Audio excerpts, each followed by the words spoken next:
தூக்கம் விற்ற காசுகள். கவிதை.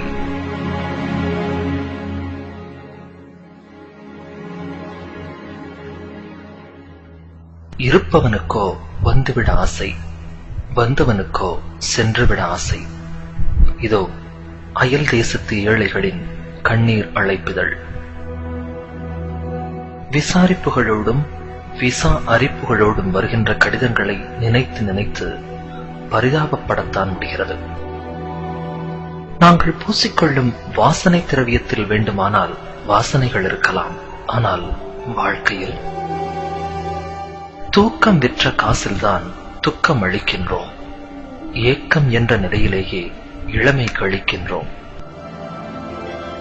எங்களின் நிலாக்கால நினைவுகளை எல்லாம் ஒரு விமான பயணத்தினூடே விற்றுவிட்டு கனவுகள் புதைந்துவிடும் என தெரிந்தே கடல் தாண்டி வந்திருக்கிறோம்.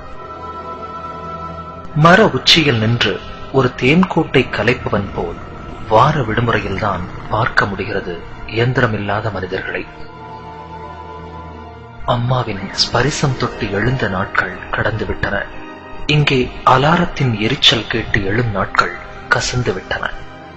பழகிய வீதிகள், பழகிய நண்பர்கள், கல்லூரி நாட்கள் தினமும் ஒரு இரவு நேர கனவுக்குள் வந்து வந்து காணாமல் போய்விடுகிறது. நண்பர்களோடு ஆற்றில் விரால் பாய்ச்சல், மாட்டு வண்டி பயணம், நோன்பு நேரத்து கஞ்சி, தெல்கா, பம்பரம், சீட்டு, கோலி என சீசன் விளையாட்டுக்கள். ஒவ்வொரு ஞாயிற்றுக்கிழமையாய் எதிர்பார்த்து விளையாடி மகிழ்ந்த உள்ளூர் உலகக்கோப்பை கிரிக்கெட். இவைகளை நினைத்து பார்க்கும் போதெல்லாம் விசாவும் பாஸ்போர்ட்டும் வந்து விழிகளை நனைத்து விடுகிறது. வீதிகளில் ஒன்றாய் வளர்ந்த நண்பர்களின் திருமணத்தில் மாப்பிள்ளை அலங்காரம், கூடி நின்று கிண்டலடித்தல், கல்யாண நேரத்து பரபரப்பு, பழைய சடங்குகள் மறுத்து போராட்டம், பெண் வீட்டார் மதிக்கவில்லை என்று கூறி வரட்டு பிடிவாதங்கள், சாப்பாடு பரிமாறும் நேரம் எனக்கு நிச்சயித்தவளின் ஓரப்பார்வை, மறுவீட்டு சாப்பாட்டில் மணமகளின் ஜன்னல் பார்வை.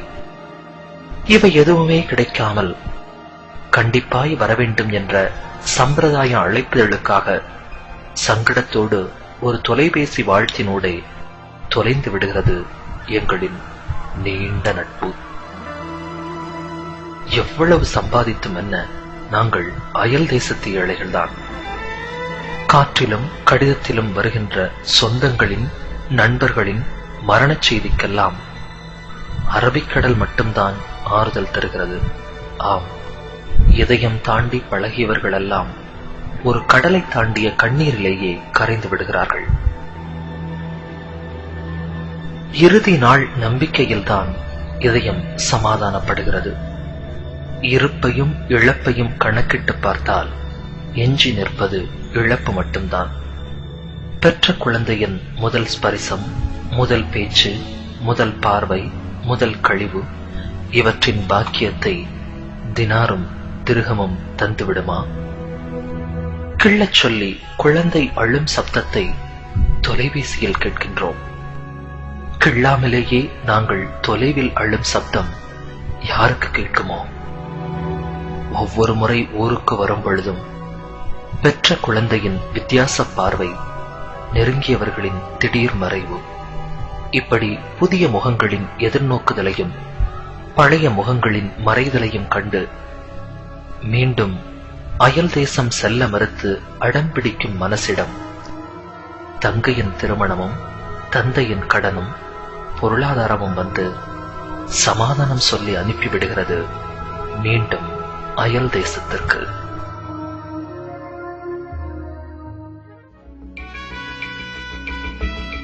தூக்கம் விற்ற காசுகள். கவிதை கேட்டீர்கள். எழுதியவர் துபாயிலிருந்து ரசிகவ் கே யானியார்.